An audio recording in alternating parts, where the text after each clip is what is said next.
Les doy la más cordial bienvenida a esta nueva sesión de Diálogos al Café, Marcos Escudero. Tenemos hoy el privilegio de contar con Gonzalo Mendieta. Ustedes ya lo conocen muy bien. Él es abogado, se formó en la Universidad Mayor de San Andrés y obtuvo una maestría en leyes en la Universidad de Columbia en Nueva York. Pero además es un activo ensayista y columnista en varios periódicos del país, un animador de cuanto debate se arma en términos políticos, sociales, institucionales en Bolivia. Es autor de varios libros que han recogido sus ensayos y sus columnas. Gracias, Carlos, un gusto. A ver, yo quisiera que con tu ayuda podamos construir algunos mapas de los actores principales de esta obra teatral. La oposición, o sea, el justicialismo pierde 2 millones de votos, un poco más, pero respecto de las PASO recupera casi medio millón de votos. De ahí la paradoja de un festejo de la derrota. Pero quisiera primero, y tomándome la libertad de introducir preguntas según vayas hablando, primero hacer un mapa de la coalición gobernante, porque da la impresión que después del resultado del domingo, Alberto Fernández cree haber ganado poder respecto de Cristina, o sea, ser menos dependiente, y hay una coalición justicialista que se complejiza, porque tanto Cristina como la Cámpora, digamos, la organización dirigida por su hijo, a la izquierda pierden poder y se potencia el liderazgo sindical, la CGT, en la que se quiere refugiar a Alberto, y también el liderazgo de gobernadores e intendentes no muy bien tratados por el kirchnerismo, algo prisioneros también en esta. Es el refugio de Alberto Fernández en sindicalistas, gobernadores e intendentes, de modo que pueda hacer lo que ya adelantó el domingo, anunciar un acuerdo con el fondo, por ejemplo, al que él le dijo, Cristina no lo ha ratificado, el acuerdo de la vicepresidenta, pero cómo esto procura la libertad del presidente, como alguien decía, ya va a comenzar a gobernar. A ver, mira, primero, ¿qué sucedió? Cristina, digamos, hace mucho tiempo que tiene imagen negativa, pero es como yo la describo, como la principal accionista de la empresa, ¿no? No tiene la mayoría, pero es la principal accionista de la empresa, con la cual no la puedes dejar de lado, ¿okay? Teniendo en cuenta, digamos, que el deterioro del gobierno de Macri daba una oportunidad para que se produjera un cambio político, entonces se instaló, digamos, el 2018-2019, una frase, digamos, que describía muy bien la situación, que es: con Cristina no se puede, pero sin Cristina no alcanza. ¿Okay? Entonces esto es, Cristina tiene que estar adentro, o sea, ya no sirve una fórmula, digamos, una fórmula política, digamos, sin Cristina, pero Cristina no puede, si es la cabeza, digamos, va el peronismo, aún todo junto va a perder la elección. ¿Okay? Entonces, Alberto es un poco como, vamos a decir, como la garantía, ¿no? Como el denominador común, como la argamasa que dice, bueno, contiene el kirchnerismo, el peronismo kirchnerista, el peronismo de los gobernadores, el de los intendentes de la provincia de Buenos Aires, los sindicalistas y un montón de sectores progresistas y de izquierda, que son digamos, el ala más radicalizada de toda la coalición, que reconocen que, bueno, que se tienen que unir porque es más importante ganarle a Macri la elección que cualquier otra cosa, ¿no? Entonces el peronismo, después de muchos años, o sea, yo te diría que después de 14 años, después de 2005, bueno, en realidad más, de 20 años, porque ya la elección de 2003 fueron divididos, y después de la elección básicamente del 99, el peronismo vuelve a estar todo unido, y por eso se llama Frente de Todos, ¿no? Pero claro, con Cristina dándole mucho espacio, digamos, a sus columnas más radicalizadas, ¿no? Entonces Alberto en principio garantiza como la moderación. La verdad es que Alberto pone un ministro de Economía que es un moderado, ¿no? Y que efectivamente quiere hacer el acuerdo con el Fondo Monetario. Pero Cristina deja correr a su ala radicalizada para que cada tanto, digamos, como decimos nosotros, le marque la cancha a Alberto, ¿no? Y lo corra por izquierda, ¿no? Así como para decirlo así. Y entonces hoy es una amalgama muy difícil de conducir. Había quedado, sobre todo en la elección de 2015, afuera un sector importante en votos, que era Sergio Massa.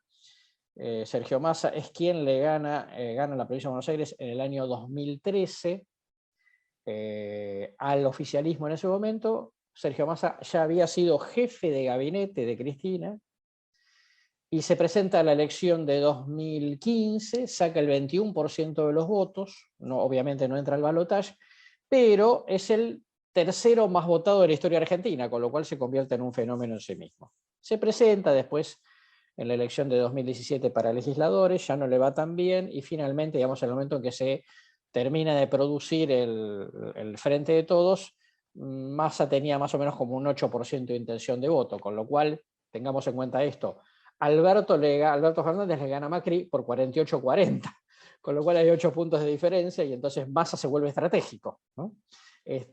Como un socio minoritario estratégico, como para lograr la mayoría. Y entonces ahora está todo junto ahí, básicamente, pero claro, con una desproporción respecto a el poder de veto político, ideológico que tiene Cristina y su gente, ¿no? Porque Cristina ha incidido fuertemente sobre la constitución de listas legislativas, con lo cual ahora, y no ha habido primarias, no ha habido competencia interna, con lo cual parte de lo que ahora se le achaca es, bueno, ahí está el resultado, ¿no? Fueron tus preferidos y con tus preferidos perdimos, ¿no? Por eso Alberto, en el acto que hizo el miércoles, dijo que en 2023 hasta el último concejal de la Argentina sea elegido, nuestro último candidato sea elegido en primarias abiertas, claro, porque el tema es cómo contengo, digamos, a una cosa que ahora están todos unidos, pero empezaron a perder votos, ¿no? Y con el matiz diría que Alberto no celebra la victoria, sino quiere celebrar la unidad, que a mi juicio es como decir, quiero celebrar el poder del partido, ya no solo el de Cristina. Sí, totalmente. Él es formalmente el presidente del Partido Justicialista, pero bueno, eso sabes que en términos de poder, digamos, las formalidades no cuentan.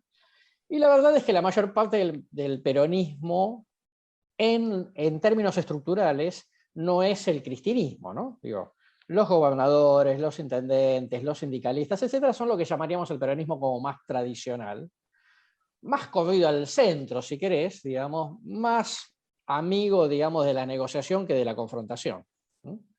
Pero Cristina es líder y es, insisto, la primera minoría, digamos, dentro de este paquete accionario, y entonces, por lo tanto, tiene poder de veto, que sin Cristina no se puede, ¿no? ¿No es sorprendente que los sindicalistas sean quienes abogan por un acuerdo con el fondo? Sí. Nos suena paradójico para una cultura sí. política latinoamericana. Totalmente, y no solamente eso, un acuerdo con el fondo, sino también en para qué diablos estamos apoyando a Nicaragua si hay que aliarse con Estados Unidos, ¿no? Sí, uno pensaría en verdad en una versión que ya se ha visto, pienso en parte del gobierno de Perón en los 70s, de un justicialismo corrido a la derecha, digamos, ¿no? O sea, Sí, con un una poco, visión, realista, ¿no? Pragmático, ¿no? De última, sí, Perón, sí. digamos, en su periodo 46-55 tiene 2 etapas, ¿no? Una primera etapa, digamos, de populismo estatista muy clásico, distribucionista, y una etapa donde se da cuenta, digamos, que tiene que empezar a hacer una cierta apertura de la economía. Trae inversiones petroleras. Claro, exactamente, y empieza, digamos, a establecer una relación razonable con Estados Unidos, teniendo en cuenta que Perón era un gran anticomunista, ¿no? Y en los 70, digamos, finalmente su gobierno claramente quiere, ese peronismo trata de ser racional, digamos, o sea, hay que distribuir, pero no hay que matar a la gallina a los huevos de oro, por así decirlo, ¿no? Entonces, bueno, esa tradición cultural estuvo, pero también es cierto que ahí no hay líder, ¿no? Digamos, como para decir algo de todo eso se enfrenta a Cristina. Y como eso no estaba... Mansur, el jefe de gabinete, ¿no es uno de los guapitos de la escena que quiere ser Sí, el líder? hay una expresión en Argentina que dice los guapos del off, ¿no? Del off the record, ¿no? Yo en off the record me animo a cualquier cosa, me animo a hacer una revolución, ¿no? Sí, y realmente, digamos, Cristina no lo ve bien, pero bueno, le dio la posibilidad a Alberto, digamos, de que lo nombre como jefe de gabinete. La verdad que es una persona, digamos, que no tiene proyección nacional, es un típico líder feudal del norte de Argentina, tiene mala imagen, en fin, digo, no, puede servir un poco políticamente, digo, para tratar de ordenar un poco la cuestión de la gestión de Alberto, pero la verdad es que él personalmente no tiene proyección, digamos. ¿Y tú ves que es posible entonces algo de refugio de Alberto, ganar autonomía, aunque sea incrementalmente respecto de Cristina? ¿Es una ecuación posible en los siguientes 2 años? Por lo pronto, acá decimos en Argentina que, digamos, que alguien es loco pero no come vidrio, ¿no? Digamos, en el sentido, Cristina es loca pero no come vidrio, ¿no? Ella cuando perdió la legislativa del 2013, bueno, en realidad perdió sobre todo en provincia de Buenos Aires, hizo una devaluación, un poco forzada, pero la tuvo que hacer, digo, porque el dólar venía retrasado. Arregló con el Club de París, mal, pero arregló. Arregló lo que se le debía, digamos, a Repsol por la estatización de YPF, ¿no? Como los YPFB, digamos, de Bolivia. Arregló o empezó, digamos, una negociación para arreglar los juicios pendientes en el CIADI, ¿no? Por los conflictos internacionales, y empezó una negociación con los fondos buitres, que finalmente ella misma la abortó para dejarle el problema a Macri, ¿no? Pero bueno, dicho esto, yo creo que Cristina se corre de escena en estos días, porque mira, si hay que arreglar con el fondo, que arregle Alberto, ¿no? Yo reapareceré para una épica revolucionaria, pero ahora donde hay que dar la mala noticia que las de Alberto, ¿no? No, yo no pago el costo, digamos. Claro, creo que esto es lo que está sucediendo. Es decir, hay que hacerlo, pero que lo haga, ¿no? Que entre que el cirujano haga, ¿no? El médico clínico se corre y dice, pero vos, el cirujano lo tenía que hacer lamentablemente, ¿no? Digamos, cuando el cirujano se va, vuelve el médico, el clínico y dice, cálmese que no hay ningún problema, ¿no? Bueno, eso creo que es la jugarreta política, digamos, de estos días. Pero yo quisiera desplazarme a otro segundo mapa, que es el mapa opositor. La oposición ha tenido un buen resultado, pero con algunas fisuras evidentes. La apuesta de Rodríguez Larreta y Vidal, que es, digamos, una apuesta más centrista, dependía de la suerte en Buenos Aires, y aunque fue un buen resultado, como dijiste, a Vidal le fue bien, pero al candidato Santilli ganó por un punto. Y en cambio, Bullrich y el propio Macri apostaban más a la provincia. Ahí ha tenido buenos resultados juntos. Pero se nota, hubo una declaración de Macri pocos días antes de la elección, dándole un guiño de ojo al libertario Milei, como para apostar un poco por un voto más anti-kirchnerista, un un voto más duro. Y uno nota que la competencia entre un posible candidato, que es Rodríguez Larreta, alcalde, y un Macri todavía aspirando a tener una segunda oportunidad, muestra una coalición no del todo armada, ¿no? Con sus figuras. ¿Cómo ves esas diferencias apuntando a que eso yo creo que no va a explotar porque hay muchos incentivos para mantenerse unidos, pero seleccionar la cabeza puede resultar duro, aunque Rodríguez Larreta parezca hoy un candidato más probable? Está claro.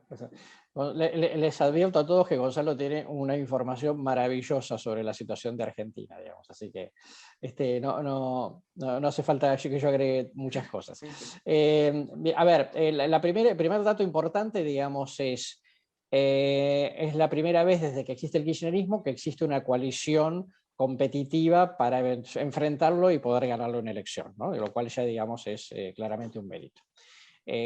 Juntos por el Cambio, Cambiemos, digamos, a sus diversos nombres, lleva 6 años. Y siempre una amenaza es que está todo lindo cuando ganamos, pero cuando pasamos a la oposición, digamos, pueden existir tensiones que desarmen. Eso no ha sucedido, y bueno, vuelve a ganar una elección legislativa en este caso, pero sigue siendo, digamos, una fuerza competitiva. O sea que yo lo veo consolidado.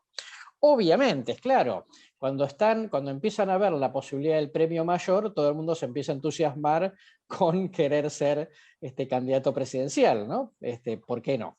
Entonces ahí es donde se empiezan a presentar un poco las fisuras entre lo que nosotros llamamos los halcones y las palomas, ¿no? Digamos, en cuanto a su tónica más confrontativa, ¿no? Y más corrida al centro derecha, o menos confrontativa, un estilo más moderado y más corrido al centro, como serían los halcones, ¿no?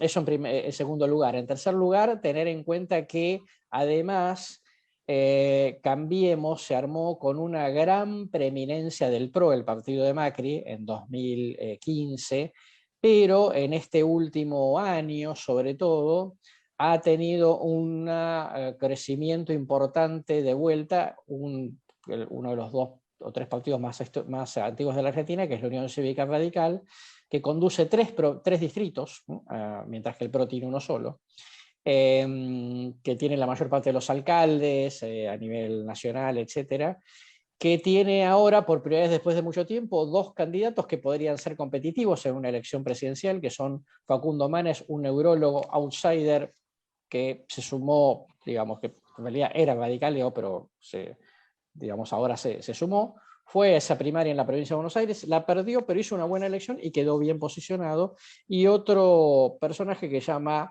Martín Lustó, que fue ministro de Cristina allá por el 2008, es un economista, pertenece a la Unión Cívica Radical, tanto Manes como Lustó se consideran más socialdemócratas, y Lustó es senador nacional por la capital federal, y si bien se supone que tiene aspiración para ser alcalde de la ciudad de Buenos Aires, pudiese también, digamos, incluirse en la carrera presidencial. Con lo cual, efectivamente, digamos, hay por lo menos 4 candidatos, quizás 6 o 7, y no hay que descartar, digamos, que Macri pudiese querer competir de vuelta. Sí van a empezar a tener fuertes discusiones internas por lo metodológico y por lo ideológico, además de los nombres, por razones obvias, pero tal cual tú dices, digamos, tiene un alto incentivo a permanecer unido, ¿no? Porque, digo, Unido ganó, se mantuvo unido, ahora le dio el susto al peronismo unido, cosa que nunca había sucedido, y ahora con un potencial, digamos, Horacio Rodríguez Larreta, el alcalde de la Ciudad de Buenos Aires, que es el mejor posicionado para una carrera presidencial. Por supuesto, faltan 2 años, digamos que en la Argentina es una eternidad. Pero, digamos, tienen varios jugadores en la cancha, digamos, como yo creo que vamos a ver mucho chisporroteo interno, pero no ruptura y nada por el estilo, ¿no? Me parece que el premio mayor, digamos, es importante. Además, porque es una etapa distinta de esta coalición, que es que el hecho de que en la Unión Cívica Radical, digamos, ha ganado poder internamente, con lo cual está más equiparado, ¿no? Digamos, el PRO con la Unión Cívica Radical. Que eso también, digamos, es un detalle importante para ponerle una estabilización, digamos, a la disputa interna. Que ya no es una disputa solamente entre el PRO que tenga 2 candidatos, sino que también hay candidatos radicales que, ojo, digamos, van a estar en carrera sin lugar a dudas. El guiño, por así decirlo, de Macri a Milei, primero creo que tiene que ver con el hecho de mandarle un guiño, digamos, al electorado más corrido a la derecha liberal ortodoxa, en función de que no se pierdan votos por derecha, ¿no? Por un lado. Por el otro, digamos, un Milei, que fue, digamos, un poco así como la gran novedad en la ciudad de Buenos Aires, muy crítico de Horacio Rodríguez Larreta, no de Macri, y creo yo como tratando de apostar a a Cambiemos, a dividirlo, para quedarse, digamos, con el ala más de los halcones. Todo eso lo veo difícil, pero bueno, son juegos de la política, ¿no? De todas maneras, Milei o, digamos, fenómenos, digamos, de corrimiento a la derecha, hay que verlos en el contexto de que fue una elección legislativa y de mucho fastidio, de crisis, fuerte crisis económica, y de mucho fastidio con el statu quo político. ¿Por qué digo esto? Porque después, cuando vas a una elección presidencial, lo más probable es que eso termine de polarizarse y esos, digamos, terceros o cuartas fuerzas pierdan espacio, precisamente porque ese voto de Milei claramente, digamos, se tiene que optar en un mano a mano entre el Frente de Todos y Juntos, va a votar a Juntos, digamos, claramente, digamos, ¿no? Entonces, porque es más anti-kirchnerista, digamos, que anti-Juntos, por así decirlo, aun cuando es muy crítico. Ese es más o menos como el panorama de la oposición. Quiero preguntarle al consultor si tuviera que recomendar una estrategia para ese bloque opositor. La estrategia de correrse al centro e intentar no confrontar, como poniéndose por encima del conflicto, que parece ser lo de Rodríguez Larreta, versus un Macri más halcón y tratando de conquistar el voto duro. ¿Cómo ves esa competencia estratégicamente? Buena pregunta. A ver, primero, Argentina tiene un sistema de balotaje un poco particular, que esto es, si ninguna fuerza alcanza el 40%, los dos que más sacan votos van al balotaje sí o sí. Si el que más es votado tiene entre el 40 y el 45, pero no le lleva una diferencia de 10 puntos al segundo, van a balotaje. Y el que saque 45% más un voto, digamos, es el ganador sin ir a balotaje, ¿no? Eso fue lo que pasó, digamos, en la elección de 2019, ¿no? Alberto logra el 48% contra el 40% de Macri, no hay balotaje. Ahora, está claro que con dos fuerzas competitivas probablemente nadie logre 45, con lo cual vayan a balotaje, porque tampoco habría una diferencia de 10 puntos, ¿no? Entonces, entrar al balotaje es ya un tema en sí mismo, ¿no? Dicho esto, la Argentina, por lo menos en los últimos 6 años o 8 años, yo diría que el santo grial del electorado argentino es aproximadamente un 20%, que es moderado, independiente, poco politizado, que va oscilando entre coalición y coalición, ¿no? Una parte de esa gente votó en el 2015 a Macri, Macri lo decepcionó, en el 2019 vota a Alberto, Alberto lo decepciona y anda dando vuelta. Una parte de eso seguramente se quedaron en la casa el domingo pasado. Entonces, si Juntos logra construir una oferta política moderada, esos moderados independientes van a estar más cerca de Juntos que cerca del Frente de Todos, radicalizado hasta acá por la incidencia de Cristina. Por lo menos, digamos, lo estamos hablando en términos de opinión pública, ¿no? Después, digamos, cuán radicalizado es en realidad, digamos, puede ser otra discusión. Con lo cual yo digo, si captar ese centro es fundamental para ganar la elección, inclusive, digamos, quizá en primera vuelta, que esto es, los moderados digan, bueno, encontré mi modelo de moderado, por ejemplo, Rodríguez Larreta, por lo tanto voy ahí, más moderado respecto a Macri, ¿no? Que está más corrido al centro derecha y por lo tanto, digamos, ya le genera una captación de entrada. ¿Por qué? Yo digo, correrse a la derecha, correrse a la derecha tiene el riesgo, primero de que el kirchnerismo digan, ven, son la derecha ortodoxa, la derecha no puede volver a la Argentina, ¿no? Ya tuvimos a Macri, no lo queremos de vuelta, ¿no? Al final son los mismos de siempre. Si se corre al centro, digamos, va a seducir mucho electorado que diga, no está mal, digamos, porque esto ya no es Macri, es un moderado dentro de Juntos, y el voto hacia la derecha, en un balotaje, es muchísimo más probable que vote a Juntos que vote al Frente de Todos. Por lo tanto, digamos, para mí el juego estratégico está claro. Después cada uno hace su propio negocio adentro de esa situación. Pero bueno, eso, digamos, como en cualquier situación, digamos, en donde yo trato de subirme el precio desde un nicho para establecer, digamos, un condicionamiento al que saque más votos, ¿no? Quisiera tomar una parte de tu tiempo para ocuparnos de un mapa menor, pero que ha sido tocado tangencialmente ya, que es la aparición de una derecha liberal, libertaria, Spert, Milei, pero también yo pensé que eso, después de Nahuel Moreno o el MAS o Política Obrera, éramos Bolivia, el trotskismo era el único lugar con Francia y México y algunos americanos en el norte en el que podíamos reivindicar la existencia del trotskismo. Pero Curiosamente dicen que Máximo Kirchner en las elecciones tenía un ojo visto hacia lo que le quitaban al voto duro radicalizado los trotskistas, y algo parecido tenía en su ojo Macri cuando veía la necesidad de entablar un diálogo con esa derecha libertaria. ¿Cómo ves estos dos ejes? Leí a algún colega que interpretaba el voto al libertarianismo como también un reclamo por los privilegios de los políticos. O sea, no es un voto necesariamente conciencial, doctrinario, sino un voto de reclamo. Entonces, quería reclamar un poco esta visión de este mapa en los dos márgenes. Sí, muy bien. Mira, por empezar, la izquierda argentina tiene una larga tradición, digamos, ¿no? Minoritaria, pero larga tradición al fin, ¿no? Es la tercera fuerza nacional, ¿no? Tenía 2 diputados, pasa a 4. Bueno, por supuesto no cambia el panorama de la Argentina, digamos, pero obviamente es un llamado de atención.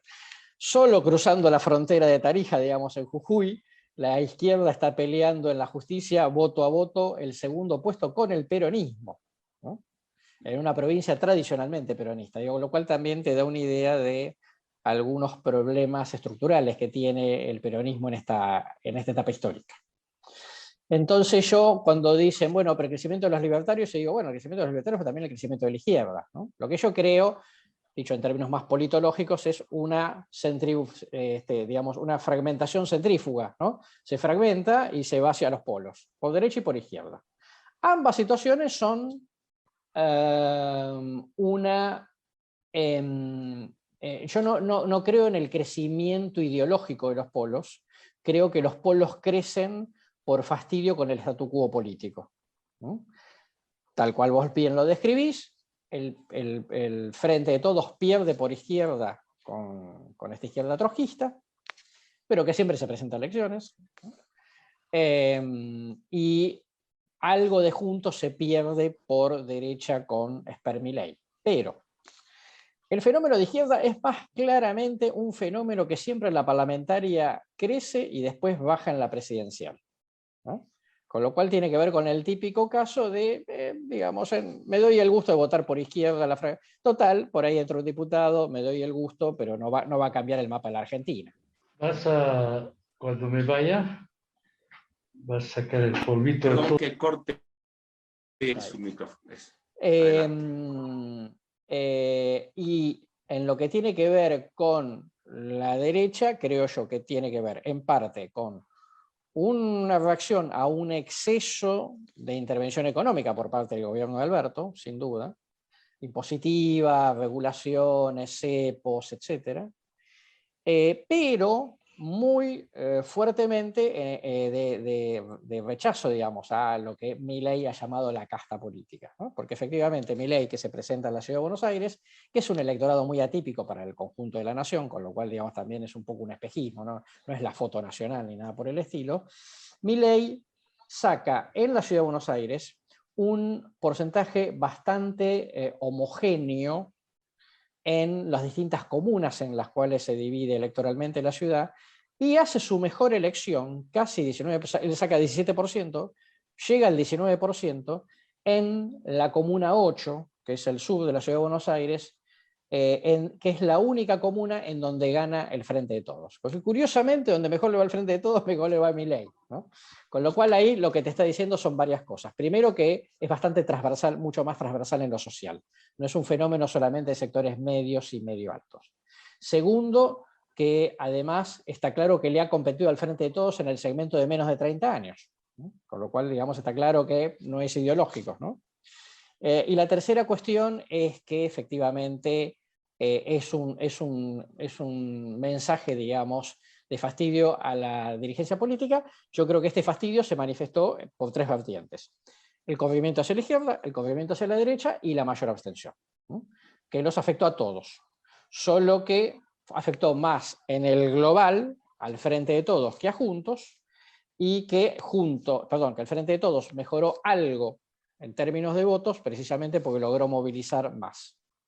Y ahí por eso quedó un poquito, digamos, achicó un poquito la brecha nacional. Ese es, digamos, un poco, digamos, el panorama del corrimiento, digamos, hacia izquierda y hacia derecha, en una sociedad, insisto, que tuvo la mayor abstención desde el 83, porque eso no es menor. Probablemente muchos de los que se quedaron en la casa, además de estar fastidiados con la dirigencia política, con el statu quo de la política sobre todo, diría que es un voto menos ideologizado, menos informado, menos politizado, que dice, bueno, si no cambia mucho, la presidencial por ahí voy a votar.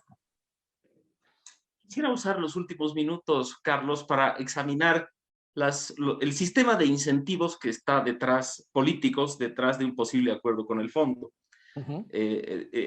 Vi que alguien imaginaba una charla entre Guzmán, el ministro de Economía, y Cristina, y Guzmán le decía que solamente para no subir los subsidios, por ejemplo, a la electricidad, etcétera, se debía hacer un ajuste, porque en términos de precios y con la inflación, ya para que no suba, tienes que hacer algunos ajustes. Y Cristina le preguntaría en ese diálogo imaginado, ¿y qué ganamos? ¿Cuándo recupera la economía? No, con esto no recupera. Uno ve, y por otra parte, parece que el Fondo Monetario le ha dicho a Alberto que más importante que el diálogo con su oposición es que no tenga el veto la vicepresidenta. Entonces, hacer la parte dura para que la economía no reaccione inmediatamente y quién sabe, simplemente no entrar en tierra ignota y evitar el desastre, parece demasiado precio para jugadores tan duros como sindicalistas, intendentes, gobernadores. Creo que Alberto parece ahí un personaje de otra obra. Llevan a que algunos de esos actores, sin embargo, aboguen por un acuerdo con el fondo. Sí. A ver, primero porque el no acuerdo con el fondo implicará una disparada de expectativas negativas que volverán a la economía argentina poco manejable. Entonces, digamos, si alguien quiere permanecer en el poder, necesita por lo menos controlar expectativas, ¿no? Porque digo, no es que va a llegar dinero, sino que en realidad lo que hace Argentina es patear para adelante vencimientos, ¿no?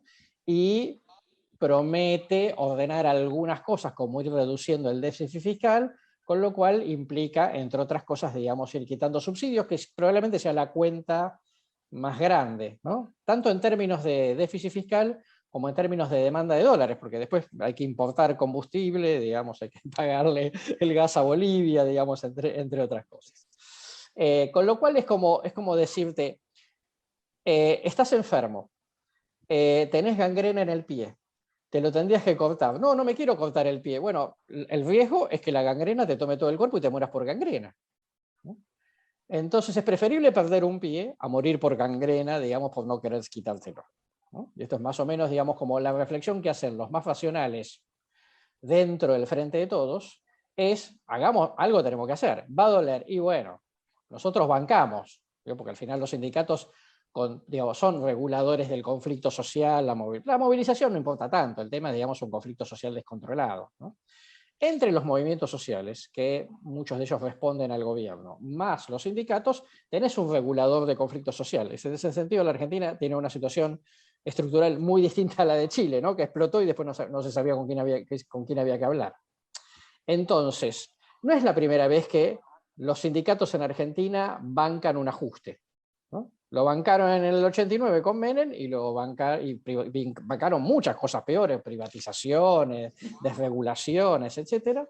Y después, digamos, en la crisis de 2002. Porque era un gobierno propio y sabían que preferible perder un pie a que haya gangrena a todo el organismo. Entonces el incentivo es, y Cristina no es tonta, por eso yo decía que ella después de 2013 dejó hacer a Kicillof, que hoy es gobernador de la provincia de Buenos Aires, alguna suerte de ajuste, porque si no, digamos, no digo un ajuste súper ortodoxo, pero alguna suerte de ajuste como para calmar las aguas. Entonces digo yo, si el Frente de Todos quiere seguir en el poder, necesita arreglar con el fondo, aunque más no sea para controlar expectativas, si no va a ser imposible. Porque con inflación alta le horada la propia base, ¿no? Y para la oposición nadie quiere llegar con un incendio, ¿no?